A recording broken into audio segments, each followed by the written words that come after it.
Vídeo novo no canal e hoje eu vim conversar com vocês sobre erros que eu já cometi.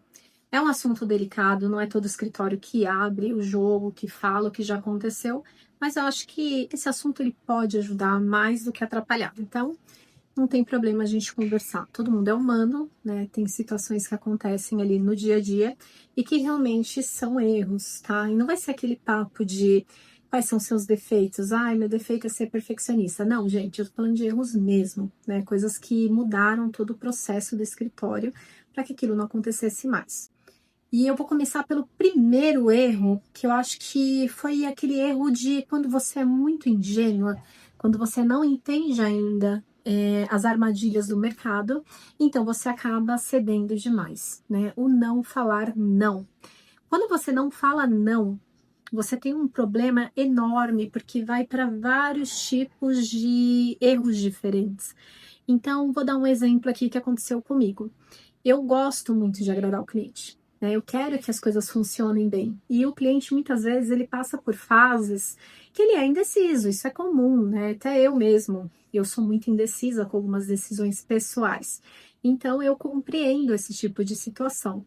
Só que existem momentos da obra, momentos de projeto também, que não podem mais ter alterações. Então, quando você não fala não para uma alteração em uma fase crítica do projeto, isso vai te trazer dores de cabeça e, de alguma forma, isso vai acarretar a trazer problemas tanto para você como para o cliente. Então, eu aprendi a dizer não por meio que uma forma de proteger o cliente mesmo. Então, pode ser rude, né, o que eu vou falar, mas o cliente ele não tem noção do que está por trás dos processos de um projeto, né? E se você não conseguir passar essas informações com muita precisão, né, explicar que ali não é um momento de indecisão, né, que a gente tem que deixar o cliente muito livre no momento das aprovações, para que você não tenha que recuar na hora errada. Porque não é simples você mudar um modelo específico de um eletro, ou vou dar um exemplo, tá? Teve um caso há muito tempo atrás que a gente fez uma bancada, que a bancada tinha um determinado formato. E durante a obra, a cliente ela solicitou que fizéssemos uma alteração naquela bancada. Só que aquela alteração ela foi feita apenas no projeto executivo. Então eu fiz a alteração apenas no projeto executivo. Já estava com a obra em andamento, as coisas já estavam funcionando, né? Já estava dando tudo certo. Só que como eu fiz essa alteração de bancada, era um detalhe simples, mas que no 3D estava diferente. Então o fornecedor olhou no 3D, olhou no projeto e seguiu o 3D, né? Essa foi a alegação do fornecedor. Como técnica da área, a gente sabe que não é bem assim que funciona. Dificilmente o fornecedor vai priorizar a fazer o projeto em 3D, porque ele não tem medidas. Mas, como eu tinha cometido esse erro de ter feito ali um processo mais rápido, foi uma coisa que a gente tinha combinado com a cliente, e a gente mandou só o projeto técnico atualizado, essa diferença que aconteceu no 3D acabou gerando ali uma brecha para o fornecedor jogar a responsabilidade no escritório, né? E assim, a gente acabou arcando com prejuízo, né? Isso ficou mesmo nas nossas costas, porque a alegação do fornecedor é que teria uma diferença de custo, enfim. Então a gente acabou tendo que absorver esse custo. Não era, a gente sabe que o fornecedor não teria como fazer, né? Não teria como fazer todo aquele processo sem as medidas, e que na hora que ele fosse bater as medidas, ele ia confirmar ali que tem uma medida diferente, um formato diferente. Mas a gente abriu essa margem para dúvida, então nesse caso a gente assumiu a responsabilidade. Mas é um erro que poderia ter sido evitado. E hoje, por exemplo, dentro do escritório, a gente faz as alterações nas duas fases iniciais. Se precisar fazer alteração no decorrer das últimas fases, que é no caso na fase do projeto executivo, a gente não vai se negar a fazer, não é bem aí o caminho, mas é um processo diferente. Para tudo, compatibiliza todos os projetos e aí sim a gente libera para a obra. Não dá para a gente ganhar tempo, tá? Porque isso é uma coisa que a gente deixa de economizar um certo tempo ali, a gente vai gastar um período maior para poder realizar isso, mas a gente tem ali a garantia de que não vai ter esse tipo de engano. Outro problema que eu acho que eu cometi, outro erro que eu cometi, que eu me arrependo bastante, mas eu acho que faz parte também do nosso crescimento, né? Acho que tudo isso faz parte. Foi também em alguns momentos do escritório, eu não tive uma orientação de outros escritórios, de outros espaços. Quando eu abri meu escritório em si, eu tinha duas alternativas. Eu tinha saído de uma faculdade, que era totalmente fora do contexto do que eu já estava trabalhando na época, que para quem não sabe, eu trabalhei muitos anos com fotografia. E quando eu terminei a minha faculdade, foi no finalzinho da minha gestação, né? Eu engravidei no final da faculdade. Então foi muito difícil para mim passar por todo o processo desse final. E como eu já vinha de uma empresa, né, que eu tinha desde os meus 15 anos, eu queria muito trabalhar para outros escritórios. Mas como eu tive o meu filho, né, eu até tentei trabalhar em um escritório, trabalhei, nunca recebi R$ 1 de lá, né, eles faliram, não deu muito certo. Mas eu percebi que não tinha muito para onde eu correr, né? Que não, naquele momento não era o ideal eu trabalhar para outro escritório e que eu ia precisar usar do que eu já tinha de expertise e montar meu próprio escritório. Só que hoje a gente tem muito acesso, né? As coisas estão muito mais facilitadas, mas naquele momento era uma fase assim que estava muito vago ainda essa questão da arquitetura em rede social. Então eu não tinha acesso a informações que são cruciais para você ter um escritório. Então eu tive muito trabalho ali para resolver todos os pontos internos, né? Quais são as etapas, quais são os detalhamentos necessários, o que que eu preciso, né, ter ali. Isso você não aprende em faculdade. E eu precisei criar tudo isso muito sozinha no início, né? Então eu não tinha assim um arquiteto que eu já tivesse amizade para conversar, para falar sobre os problemas, os meus receios, o que que eu precisava. Então foi muito no dia a dia. Então você começa a aprender, tanto que eu sou muito grata, por exemplo, a pedreiro. Nossa, adoro, gente. Você nunca vai me ver brava com um pedreiro se for um pedreiro do bem, né? Claro, se não for aqueles pedreiro que faz as coisas erradas. Mas eu gosto muito de conversar, compartilhar ideias. Então, assim, eu tive muito. O meu aprendizado ele foi muito em cima do dia a dia. E isso é bom, por um lado, porque você realmente começa a mudar todos os segmentos no escritório para que algo que dá certo, né? Você meio que você já viu o que não dá certo, então você vai arrumando, você vai ajustando o contrato, vai ajustando, faltou tal detalhamento, eu percebi que na obra eles tiveram tal dúvida, então eu vou tentar complementar um pouquinho mais. Então, esse ponto é muito bom. Mas a parte ruim é que algumas coisas que você erra no meio do caminho, se você já tem uma pessoa para te direcionar, você poderia estar economizando erros, né? Graças a Deus, a maioria das coisas não foram coisas graves, nunca aconteceu algo grave, mas eu poderia ter evitado muitos deles se eu tivesse ali um apoio ou se eu tivesse passado por outros escritórios. Então, infelizmente, era o que eu tinha ali, não tinha muito para onde correr, eu precisava trabalhar e eu comecei a aprender dessa forma e deu certo. Mas hoje, se fosse hoje, se eu estivesse iniciando meu escritório hoje, a internet ela tem um apoio muito maior, né, para o empreendedorismo, né? Nessa época não tinha, era muito fechadinho, ninguém falava muito sobre o que acontecia. Então, isso é uma das coisas que eu vejo como um erro que eu não tinha muita escolha, né? Mas eu vou dar um exemplo. Essa questão do que eu falei de não falar não, né? Você não sabe até onde os outros arquitetos falam não, até onde eles limitam, então você ficava meio assim.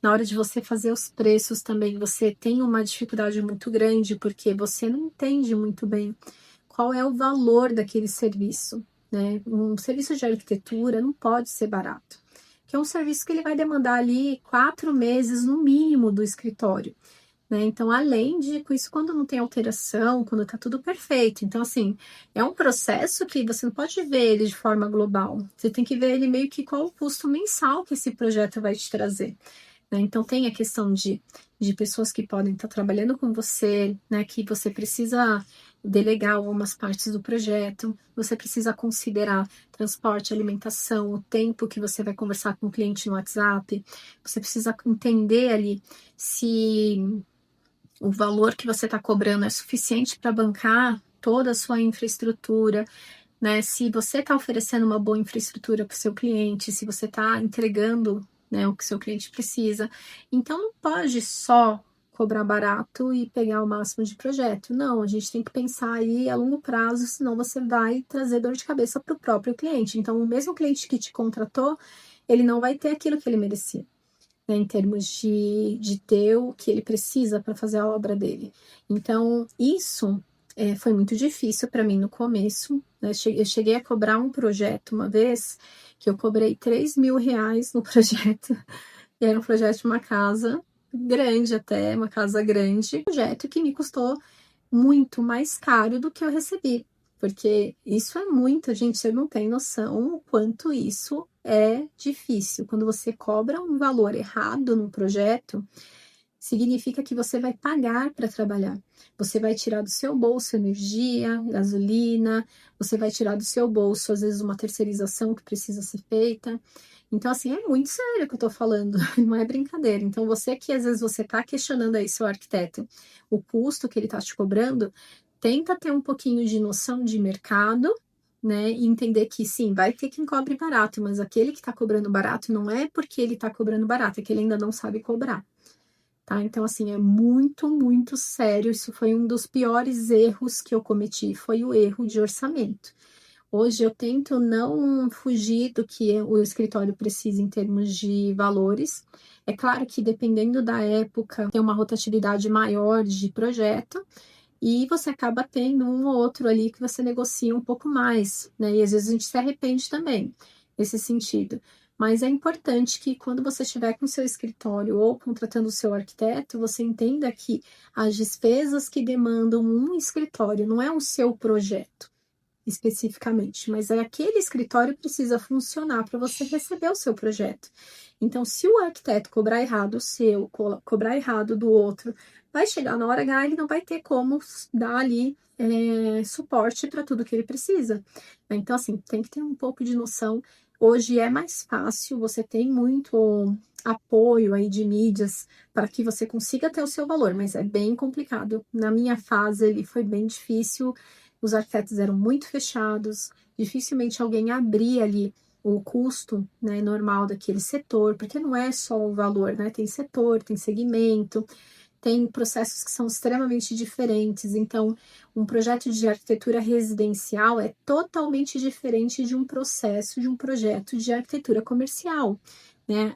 A frequência, o valor do projeto comercial às vezes pode ser mais caro, mas ele precisa de ter uma rotatividade muito maior. Então, o escritório ele não pode ficar o período que ele fica como é quando é residencial, ele tem que ser muito rápido. Porque imagina você ficar 3 meses com aluguel caríssimo parado.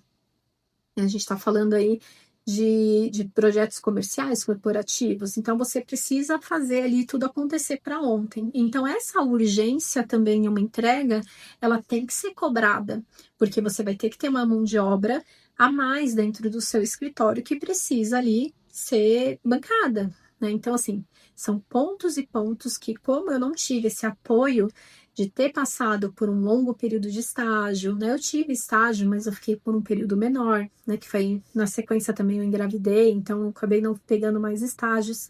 Mas é um processo que realmente fez diferença para mim e eu acabei estendendo muito mais, né, o sucesso do escritório, né? Acabei demorando mais para alcançar os meus objetivos. Agora, esse último que eu vou compartilhar com vocês, para mim é o mais complicado, porque é um erro que não tem muito o que fazer e você vai acabar se deparando com ele em algum momento. Então, você tem que ter o máximo de cautela, mas não dá para você evitar 100%, que é confiar no fornecedor errado. Então, a gente faz um projeto, a gente determina o que vai ser feito, quem vai ser o fornecedor, aquele fornecedor nunca te deu dor de cabeça e, de repente, você se depara com um problema. né? Então, assim, a gente conhece as empresas justamente nessa fase, porque obra vai dar problema em algum momento, isso é normal. Mas como as empresas que a gente escolheu lida com aquele problema, que é um carro-chefe das coisas. Então, se aquela empresa ela sabe lidar com o problema, tem jogo de cintura com o cliente, é ótimo, porque você consegue resolver, contornar a situação e o principal, né? Fazer o que tinha que ser feito, entregar o que tinha que ser entregado.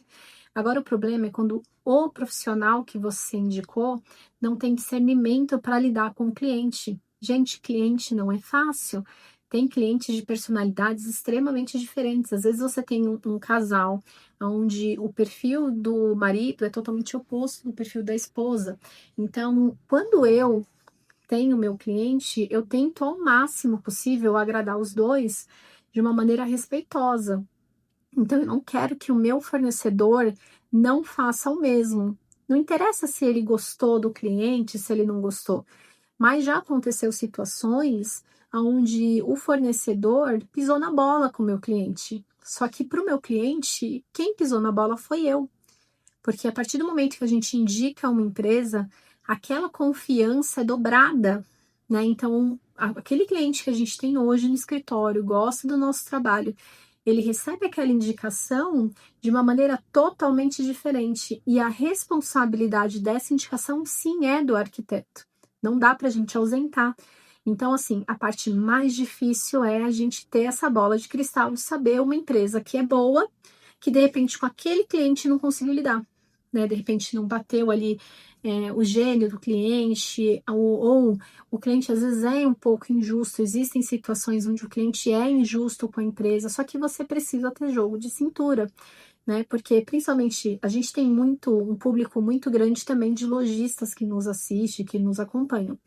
E é legal você entender esse lado do arquiteto, porque quando a gente indica uma empresa, a gente está assumindo essa responsabilidade. Então, se você não gostou do cliente, faz pelo arquiteto, né? Tenta ter jogo de cintura, paciência, resolve. Não deixa o arquiteto na mão. Então, se você recebeu a indicação de um arquiteto, é muito importante que você leve isso a sério, porque aquele cliente ele sai do escritório totalmente chateado com o arquiteto. Então já teve uma situação que foi uma das que mais mexeu comigo, que era um projeto que deu tudo, estava tudo fluindo muito bem, né? A relação do arquiteto, da gente com o cliente estava maravilhosa. E aí, por conta de um fornecedor ruim, essa cliente ela acabou ficando muito decepcionada comigo, né? E essa relação de confiança foi manchada. Isso é muito ruim. É algo que fugiu do meu controle. Eu tentei resolver de alguma forma, né? Levei outros fornecedores para resolver a questão, mas a quebra de confiança que teve naquele momento foi muito difícil, né? Então, assim, pequenas coisas que eram fáceis da gente resolver, por conta desse transtorno tão grande que teve com esse fornecedor, acabou se tornando uma coisa muito maior. Então, hoje, eu prefiro muitas vezes não indicar ninguém daquele determinado segmento do que correr o risco de indicar um fornecedor que eu não confio, que eu não trabalhei ainda. É complicado, muitas vezes o cliente fica chateado por não ter aquele fornecedor específico ali indicado pelo escritório, mas é aquilo que a gente sempre conversa, a gente procura junto, a gente vai atrás junto, mas assim, é diferente a gente ir atrás junto de um fornecedor que ninguém, nem eu, nem ele trabalhamos, e é diferente da gente indicar um que fala, ó, fecha os olhos e vai, porque esse aqui é de confiança.